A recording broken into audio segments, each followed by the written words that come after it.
அக்காட்சிக்கு சேர்ந்த கிடான் இன்னும் சாகடா ஒரு பியூர் இம்மார்டல் புருட்டோ சீரியஸில் கூட வந்திருப்பாருன்னு சொல்லிட்டு நாம போட்ட ப்ரீவியஸ் கிடான் பற்றின வீடியோவில் கமெண்ட் வந்துருந்துச்சு.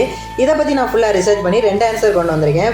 ஃபர்ஸ்ட் ஒன் என்ன அப்படின்னா, ஜாஷின் கார்டுக்கு ஏதோ ஒரு வகையில் உயிர் பலி தேவைப்படுது. புருட்டோ சீரியஸில் ஜாஷின் கார்டுக்கு உயிர் பலி கொடுக்க யாரும் இல்லை. அதே சமயம் அவுட்சுசுகி ஜாஷினுக்கு பவர் தேவைப்படுறதுனால வேறு வழி இல்லாமல் கிடானை திரும்பி உயிர் கொடுத்துருப்பாரு.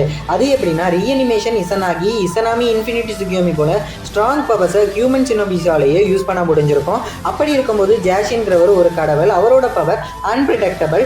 ஸோ அவரோட தேவைக்காக கிடானை திரும்பியும் கொண்டு வந்திருப்பாரு. 2வது ஆன்சர் என்னன்னா, புருட்டோ சீரியஸில் உண்மையிலே காட்டினது என்னன்னா, ரியூக்கின்னு ஒருத்தன் நானும் மாஸ்டர் கிடான் போல லார்ட் ஜாஷினுக்கு உயிர் பலி கொடுத்து இம்மார்டல் ஆக போறேன்னு வந்திருப்பான். அவனையும் பிடிச்சி லீவ் வில்லேஜ் ஜெயிலில் போட்டிருப்பாங்க. கிடான் திரும்ப வர மாதிரி காட்டின அந்த வீடியோவை போட்டது ஐ திங்க்ன்ற ஒரு சேனல். இவங்க இந்த கதை வேற மாதிரி போனால் எப்படி இருக்குன்னு சொல்லி அவங்களோட ஒப்பீனியனை வீடியோவாக கிரியேட் பண்ணி போடுவாங்க. ஸோ கிடான் உண்மையிலே வந்திருக்க மாட்டார். இதில் இருந்து நம்ம தெரிஞ்சுக்கிறோம் ஹிடான் இஸ் டெட். நெக்ஸ்ட்டு கபுட்டோ எப்படி ஹிடானை ரீஅனிமேட் பண்ணுறாதுன்னு தெரிஞ்சுக்க நெக்ஸ்ட் வீடியோக்காக நம்மளை ஃபாலோ பண்ணி வச்சுக்கோங்க.